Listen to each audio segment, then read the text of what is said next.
Ito na ang mabibilis na balita. Nasunog ang unang bahagi ng oil tanker na yan sa bahagi ng C5 Road sa Barangay Ugong, Pasig, alauna ng madaling araw kanina.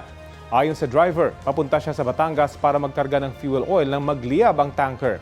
Hinala niya, nagsimula ang apoy sa mga wire ng truck. Walang naitalang sugatan sa insidente. Patuloy ang investigasyon.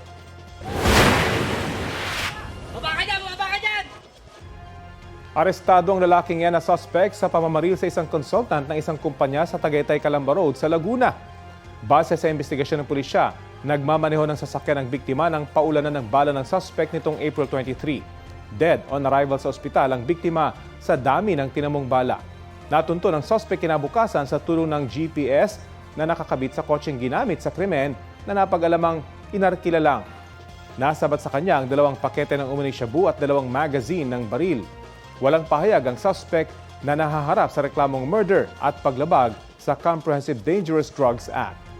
Tukoy na rin ang kasabwat ng suspect at patuloy na tinutugis.